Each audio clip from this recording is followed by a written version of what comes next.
ये तो एक इंटरिम ऑर्डर आया है और हम तो ये चाहेंगे कि सुप्रीम कोर्ट जल्द से जल्द इसका एक फाइनल डिसीजन दे दे पूरा एक्ट के ऊपर और उसकी हियरिंग शुरू हो। मेरी राय में, मेरी पार्टी की राय में यह है कि ये जो इंटरिम ऑर्डर आया है इससे जो कानून मोदी सरकार ने बनाया है, मोदी गवर्नमेंट ने बनाया है, एनडीए ने बनाया है, इससे वक्फ प्रॉपर्टीज का तहफ्फुज नहीं होगा, प्रोटेक्शन नहीं होगा और एंक्रोचर्स को रिवॉर्ड किया जाएगा। वक्फ प्रॉपर्टीज में कोई डेवलपमेंट नहीं आएगा। तो इसीलिए हम उम्मीद करते हैं कि सुप्रीम कोर्ट जल्द से जल्द एक फाइनल डिसीजन लेने के लिए जो भी जरूरी इक़दाम करना है वो सुप्रीम कोर्ट करे। अब आप ये देखिए कि ऑनरेबल सुप्रीम कोर्ट ने ये कहा है कि 5 साल का जो एक्ट में था कि उसको 5 साल मुसलमानों ने दिखाना पड़ेगा, वो कंप्लीट स्टे नहीं है। ऑनरेबल सुप्रीम कोर्ट ने ये कहा है कि रूल्स को अगर फ्रेम कर देते हैं तो फिर वो लागू हो जाएगा, रूल्स बना देंगे। हमारा शुरू से बोलना यह है कि किसी भी धर्म में कोई भी शख्स अपने धर्म को या किसी और के धर्म को जब देता है तो यह कानून नहीं है। अब मिसाल के तौर पर अगर कोई मुसलमान हुआ है और वो किसी और धर्म को देना चाह रहा है तो उस पर कानून नहीं है। और भारत के संविधान में आर्टिकल 300 के तहत मेरी प्रॉपर्टी में किसी को दे सकता हूं। तो सिर्फ यही धर्म के मानने वालों के लिए इस तरह का प्रोविजन बनाना, और हम बीजेपी के सरकारों से पूछना चाहते हैं कि आप देश को डेटा दे दीजिए कि किसने धर्म बदल के वक्फ को दिया है प्रॉपर्टी। बताए ना भाई, आप तो सरकार में हैं, किसने अपना धर्म बदलकर वक्फ को प्रॉपर्टी दिया है। दूसरी बात यह है कि सुप्रीम कोर्ट ने कलेक्टर के ऊपर जो इंक्वायरी का था प्रोविजन, उसके ऊपर उन्होंने रोक लगाई है। अब ये देखना पड़ेगा, मगर वही कलेक्टर अब सर्वे करेगा। सर्वे का पावर तो कलेक्टर के पास है। आज की तारीख में वक्फ प्रॉपर्टीज का सर्वे यानी एक्ट बनने से पहले सर्वे कमिश्नर करता था, जो हायरार्की में कलेक्टर से सीनियर है, जो इंडिपेंडेंट है, मगर सर्वे तो कलेक्टर करेगा। सुप्रीम कोर्ट ने तो कह दिया कि जहां पे गवर्नमेंट प्रॉपर्टी है वहां पर आप नहीं कर सकेंगे। ठीक है। अब तीसरा उसमें यह है कि सुप्रीम कोर्ट ने एएसआई के ऊपर सेक्शन 3D की तारीख यह है कि जिस दिन लोकसभा में डिबेट हो रही थी उसी दिन स्पीकर साहब की इजाजत से सरकार ने उसको इंट्रोड्यूस किया 3D को। और मेरी आप डाइसेंट रिपोर्ट देखिए, मेरी डाइसेंट रिपोर्ट में फर्स्ट पेजेस में मैंने उसका पोस्ट किया था, वो उसमें आया भी नहीं। जेडब्ल्यूसी में लोकसभा में आपने पेश कर दिया। मैं पूरे लोकसभा राज्यसभा का वाहिद मेंबर था जिसने इसको अपोज किया था।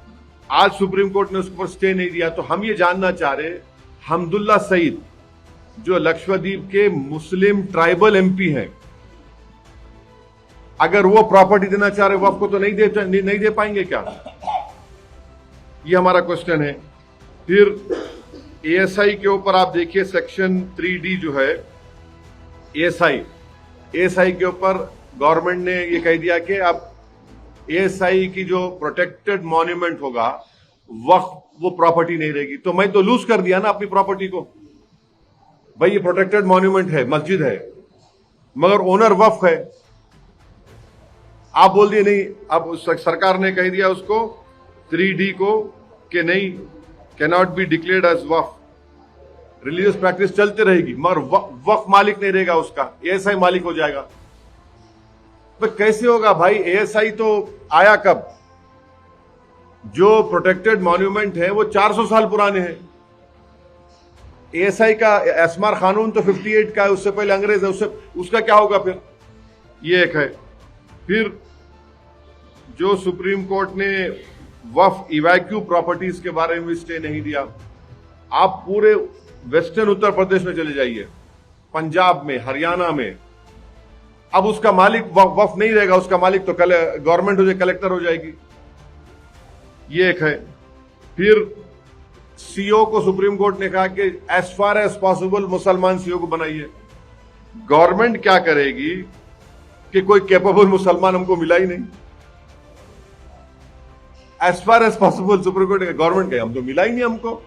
अरे भाई, जो पार्टी टिकट नहीं देती मुसलमानों को, जिसके पास एक मुस्लिम एमपी नहीं है, वो मुस्लिम ऑफिसर को बनाएगी।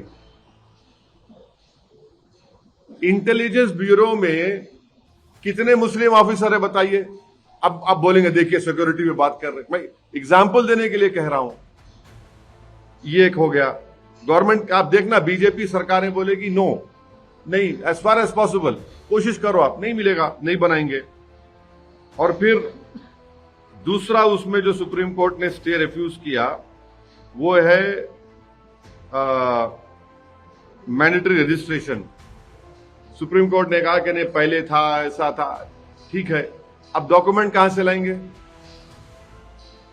डॉक्यूमेंट कहां से लाएंगे बताइए? डीड कहां से लाएंगे? कागज कब से लिखना शुरू हुआ? 350 साल पुराने का क्या करेंगे बताइए?